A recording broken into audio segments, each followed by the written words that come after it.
नमस्कार दोस्तों, स्वागत है आपका student of Guru YouTube channel में। दोस्तों आज की वीडियो में हम लोग प्रैक्टिस करेंगे पार्लियामेंट रिपोर्टर के लिए डिक्टेशन का अभ्यास करेंगे, जो कि 170 शब्द प्रति मिनट की स्पीड से रहेगा। दोस्तों वहाँ पे 160 की स्पीड बोला जाएगा, तो तैयारी आपको 170-80 की करके जाना है, जिससे वहाँ पे कोई प्रॉब्लम ना आए। तो 10 मिनट का डिक्टेशन होगा, आप लोग इसको प्रैक्टिस करिएगा और पीडीएफ से मैटर ट्रांसक्राइब करके बताइएगा कि आपकी कितनी मिस्टेक आ रही है, कितना आपकी तैयारी हो रखा है। तो दोस्तों अगर अभी तक आपने चैनल को सब्सक्राइब नहीं किया तो प्लीज़ सब्सक्राइब करके नोटिफिकेशन बेल ऑन करना, जिससे इंपॉर्टेंट वीडियो आपसे मिस ना हो। तो ज़्यादा समय ना लेते, चलिए स्टार्ट करते हैं। रेडी 5 सेकेंड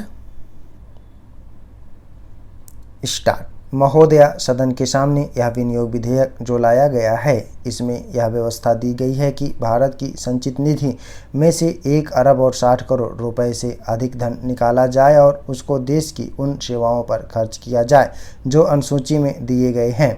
उदाहरण के लिए, जैसा कि हमारे पूर्व मंत्री मित्रों ने कहा है, संभवतः इस विनियोग विधेयक में जिन जिन कामों के लिए और जिन जिन मंत्रालयों के लिए जितने धन की आवश्यकता है, उनकी यहाँ सूची दी गई है। इस वर्ष पिछले वर्ष की अपेक्षा जो विशेषता रही है वह यह है कि जब से यह बजट आया है तब से देश के सारे किसान और उनके साथ ही साथ हमारे खेत मजदूर कुछ प्रसन्न दिखाई दे रहे हैं। इस सरकार और सत्तारूढ़ दल के अनेक मित्र बार बार यह बात कहते फिर रहे हैं कि देश में हरित क्रांति आ रही है। इससे पूर्व भी कांग्रेस पक्ष की ओर से समय समय पर इसी प्रकार के नारे दिए गए।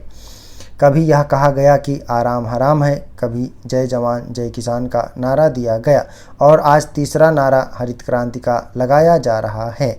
हम समझते हैं कि इस नारे में कोई दम नहीं है। इस नारे में इसलिए कोई दम नहीं है क्योंकि यह नारा देखने में बहुत आकर्षक है, बहुत सुंदर है, लेकिन इसके पीछे तथ्य बिल्कुल नहीं है। किसानों के ऊपर टैक्स लगाने की जो बात मंत्री महोदय ने कही है या अन्य मित्रों के द्वारा कही गई है, वे लोग वही हैं जो कभी खेती नहीं करते हैं। उनको खेती के बारे में कोई जानकारी भी नहीं है। महोदया, भारत में खेती का जो बड़ा महत्वपूर्ण प्रश्न चल रहा है वह 2 बातों पर आधारित है और यह मुख्य रूप से कृषि की समस्या न होकर खाद्य की समस्या है। प्रतिवर्ष हम बाहर के देशों से करोड़ों रुपयों का अनाज मंगवाते रहे हैं और अनाज का उत्पादन बढ़ाने के लिए करोड़ों रुपयों की खाद मंगवाते हैं। कांग्रेस सरकार की तरफ से पिछले 20 वर्षों से हमारे सामने बार बार यह कहा गया है कि भारतवर्ष बहुत जल्दी अनाज के मामले में आत्मनिर्भर हो जाएगा। इसमें कोई शक नहीं कि हमने अनाज के उत्पादन में काफ़ी प्रगति की है और हम अनाज के मामले में आत्मनिर्भर हो गए हैं, लेकिन उस अनाज का उत्पादन करने के लिए हम करोड़ों रुपए की खाद विदेशों से आयात करते हैं। पहले हम अनाज का आयात करते थे, अब खाद का आयात करते हैं। इसलिए यह कहना कि हम आत्मनिर्भर हो गए हैं ठीक नहीं है। जहाँ तक जनसंख्या की बात है, उसके मामले में हम यह निवेदन करना चाहते हैं कि एक बार परिवार नियोजन के बारे में और जनसंख्या के बारे में जब सारे संसार में चर्चा चल रही थी तो हमारे मित्र ने आलोचना करते हुए लिखा था कि हमारे सामने आज समस्या यह नहीं है। महोदया, मैं यह कहना चाहता हूं कि आप देश की स्थिति पर विचार कीजिए, देश की आबादी पर विचार कीजिए और सचमुच में यदि आप कृषि में कोई रुचि रखना चाहते हैं तो देश के सामने किसानों की यह स्थिति नहीं हो सकती। किसान जो देश का मालिक है वह आज सबसे बदतर और सबसे बुरी स्थिति में पड़ा हुआ दिखाई दे रहा है।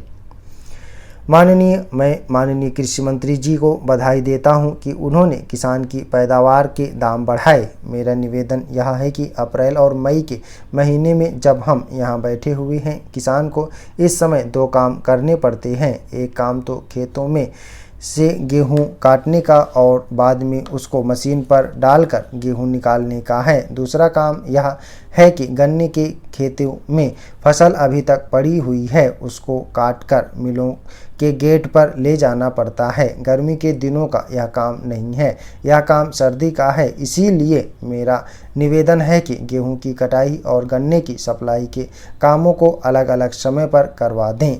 मार्च तक गन्ना खत्म हो जाना चाहिए और अप्रैल में मई में वह अपने गेहूं को उठाए और जल्दी उठाकर वर्षा से बचाए। मेरा निवेदन यह है कि भारत सरकार ने जो चीनी की नीति बनाई है उसमें कृषि मंत्री जी संशोधन करें ताकि जो गन्ना आज भी उत्तर प्रदेश के जनपदों में खेतों में पड़ा हुआ है वह मार्च तक खत्म हो जाए और किसान अप्रैल में अपने गेहूं की कटाई कर सकें।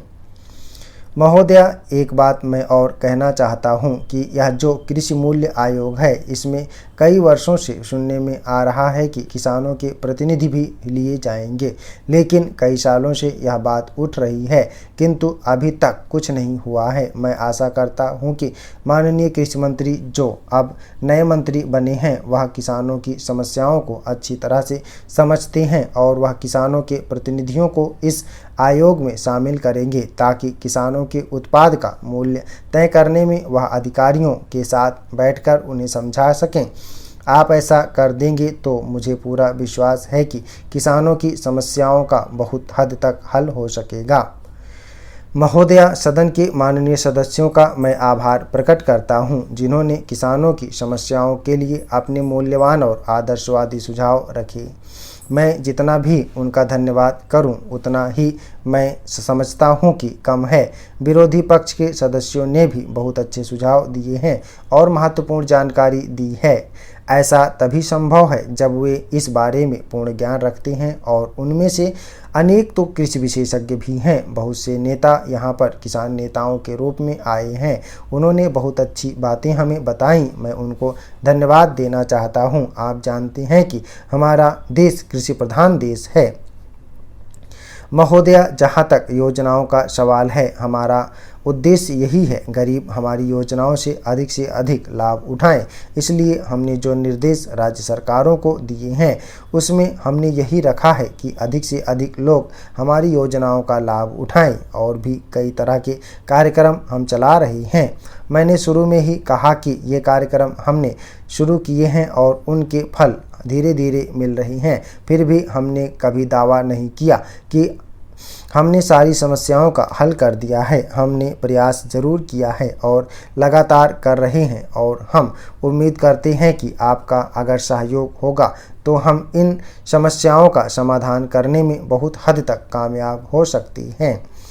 आपने रेडियो की चर्चा की। रेडियो में इसका प्रसारण करते हैं। मौसम के बारे में उन्होंने एक पैमाना बनाया हुआ है। 5 डिग्री से नीचे जब पारा गिरता है तो वे कहना शुरू कर देती हैं कि अब शीतलहर चलने वाली है। मैंने मौसम विभाग के लोगों को बतलाया था और उनसे मैंने सवाल किया कि मैं पैमाने किस आधार पर बनाया गया है।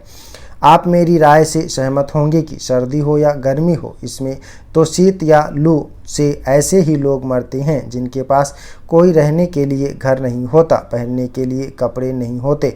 वे बेचारे कहीं फुटपाथ पर सोते हैं, भिखारी हैं।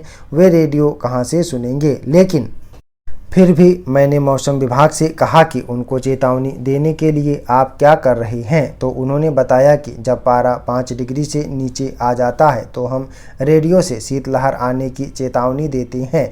उनके मापदंड के अनुसार शीतलहर ना भी हो, अगर उनके पास पहनने के लिए कपड़े नहीं हैं, रहने के लिए घर नहीं है, तो भी वे लोग इतनी सर्दी में भी मर सकते हैं। उन्होंने इस बात को माना कि इस बारे में वे विचार करेंगे कि किस प्रकार से गरीब लोगों को सर्दी या गर्मी के कारण मौत से बचाया जाए। यह जो मापदंड अभी बना हुआ है उसको बदलने के बारे में भी वे विचार कर रहे हैं। श्रीमान, आप और हम सभी जानते हैं कि इन सब का कारण केवल गरीबी ही है, लेकिन आज इसका कोई राजनीतिक लाभ उठाने का प्रयत्न नहीं कर रहा है। यह तो सभी पार्टियों की समस्या है। इसके लिए मात्र उपाय यही है कि लोगों को खराब मौसम से बचाने के लिए अधिक से अधिक रेन बसेरे बनाए जाएं, जहां कम से कम उन्हें अपनी जान से हाथ ना धोना पड़े। इसके लिए मैंने सुझाव दिया है कि एक आयोग कठिनाइयों से जूझने के लिए बनाया जाए जो इन सभी बातों पर गौर करे और उनके उपाय सुझाए। एक माननीय सदस्य ने कहा कि आयोग बनाने से कोई फायदा नहीं होता, बल्कि आयोग पर खर्चा होगा। सभापति महोदय, हमारी सरकार ने जिस प्रकार से अपनी विदेश नीति का संचालन किया है उसकी मैं सराहना करता हूं। विदेश नीति की पहले कुछ लोगों ने आलोचना की थी और कुछ लोग आलोचना करते हैं। पिछले 3 वर्षों से यह नीति सफल होकर हमारे सामने आई है। इसकी सफलता की प्रशंसा हमारे देश में ही नहीं अपितु विदेशों में भी हो रही है। मैं भारत सरकार की विदेश नीति का हार्दिक समर्थन करता हूं। हमारे देश ने पिछले महायुद्ध के बाद 4 लड़ाइयाँ लड़ी। इस बार बांग्लादेश के प्रश्न को लेकर पाकिस्तान ने हमारे देश पर जो आक्रमण किया और जिस तरह से हमारी तीनों सेनाओं ने उसका जवाब दिया, उसका उदाहरण हमारे देश के इतिहास में ही नहीं बल्कि दुनिया के इतिहास में भी नहीं मिलेगा। जिस वीरता और नैतिकता का परिचय हमारी सेनाओं ने दिया है, उसके लिए हमारे पास सराहना के लिए शब्द नहीं है। ऐसे समय में हमारे देश के नेताओं और हमारे प्रधानमंत्री ने जिस तरह का कुशल नेतृत्व किया, उससे हमारे देश का मस्तक ऊंचा हुआ है और गौरव बढ़ा है। स्टॉप। ओके दोस्तों, आप लोग इसको प्रैक्टिस करिए। सभी लोग मैटर को प्रैक्टिस और ट्रांसक्राइब करेंगे। 170 शब्द प्रति मिनट की स्पीड से है। उम्मीद है कि दोस्तों वीडियो आपको पसंद आया होगा, तो वीडियो को लाइक कर देना और अगर अभी तक आपने हमारे चैनल को सब्सक्राइब नहीं किया तो प्लीज़ सब्सक्राइब करके नोटिफिकेशन बेल ऑन करना। और दोस्तों अगर आप डेली डिस्कशन चाहते हैं तो आप चाहें तो चैनल का मेंबरशिप ले सकते हैं या हमारे पेड ग्रुप को ज्वाइन कर सकते हैं। अधिक जानकारी के लिए आप हमें मेल कर सकते हैं। हमारी मेल ID है studyforstenographer@gmail.com। अपना बहुमूल्य सुझाव हमें कमेंट बॉक्स में जरूर देना। वीडियो को पूरा देखने के लिए बहुत बहुत धन्यवाद। Thanks for watching. जय हिंद, जय भारत।